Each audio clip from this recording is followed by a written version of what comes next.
They left this rebellious alien princess wounded and abandoned until a human saved her.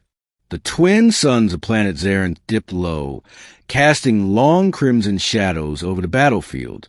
Smoke curled from charred alien trees.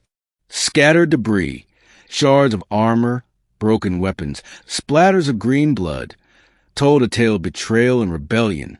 In the middle of it all lay a wounded girl, half buried beneath rubble and dried vines. Her iridescent purple skin shimmered weakly, blood pooling beneath her slender form. Her once ornate armor, marked with royal sigils, was cracked and scorched. The light had long gone from her defiant golden eyes. She had been left there deliberately. Princess Avanzari of the Varelian Empire, known for her firebrand speeches and refusal to submit to her family's warmongering rule, had led a short-lived rebellion. Her elite guards, sworn protectors, had turned on her. Cowards, traitors. They claimed she was dangerous, unstable, a liability. And now, dying alone was a reward for her defiance.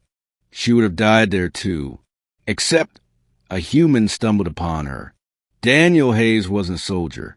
He was a mechanic from Earth, caught up in an interstellar cargo crew that got hijacked by Varelian pirates. He'd escaped during the chaos when the rebels clashed with loyalists and had been running to the wildlands of Zarin for the past 3 days. He was tired, hungry, lost, but he wasn't blind. When he saw a body twitch under rubble, he hesitated for only a second before rushing forward. Hey, are you alive? No response.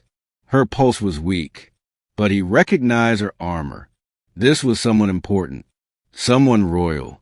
Every instinct screamed to walk away. But Daniel had already seen enough cruelty among the Varelians. He wouldn't leave anyone to die like this, not even an alien princess. He hoisted her onto his back, gritting his teeth against the weight.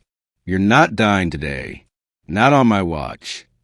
He found an abandoned supply shelter in the nearby cliffs. For 3 days, Daniel nursed her, gave her sips of water, applied burn paste from a stolen medkit, and did his best to cool the fever that threatened to take her. She didn't wake, but sometimes she murmured in a language he didn't understand.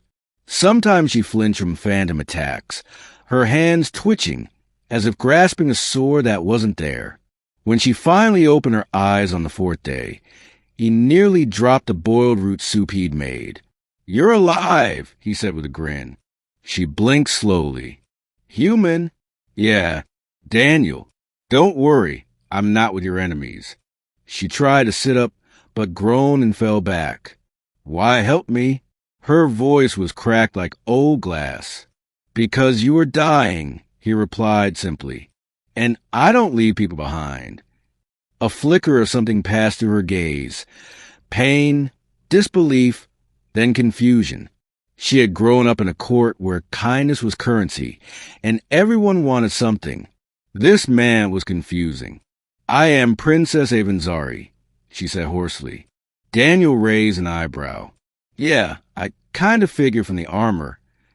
You shouldn't be near me. They'll come for me. Or kill you if they find out you helped me. Well, they'll have to catch me first. In the days that followed, the strange bond between human and princess grew. He gathered food. She taught him a few Varelian phrases. She told him about the rebellion, how she tried to stop her father from launching another conquest, how her own people had betrayed her to preserve the bloodline. They left me for dead, she said, staring into the fire one night. Like I was nothing. You're not nothing, Daniel replied. You're alive. That means you still matter. No one had ever spoken to her like that, not even her own kin. Weeks passed. Her wounds healed. She became strong again. But she didn't want to leave Daniel. In the quiet of the cliffs, he had seen her not as a royal or a rebel, but as a person. Just Avon, just a girl with pain and pride. When scouts from the Royal Army finally approached the sector, Avon saw them first. Through the scope of Daniel's scavenge blaster, she spotted familiar markings. Her family's crest. "They're here for me," she whispered. "Or to finish what they started." Daniel stood beside her. "So what do we do?" "I could run," she said. "Hide again, but I'm tired of running." He looked at her. "You want to go back?" "I want justice, but not with revenge. I want to stand before them and show them I'm not broken." Daniel hesitated. "Then I'll go with you." Her eyes widened. "What?" "You saved me from being alone out here. Maybe I can return the favor."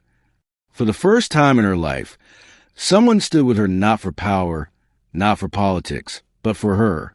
They walked into the Rebellion outpost together, hand in hand. The soldiers raised weapons, then lowered them in stunned silence as their lost princess limped toward them, alive and unbowed, with a human beside her. Gasps rippled. Officers dropped to one knee. The rebellion spark, thought extinguished, flared again. In the weeks that followed, Avon exposed a betrayal, challenged the old order, and negotiated a new council of peace, one not ruled by emperors but by the voices of the people, alien and human alike. And Daniel? He stayed, not because he had to, but because the once rebellious alien princess who had been abandoned had found something far rarer than power. She had found someone who saw her, and in doing so, she changed not just her own future, but the fate of an empire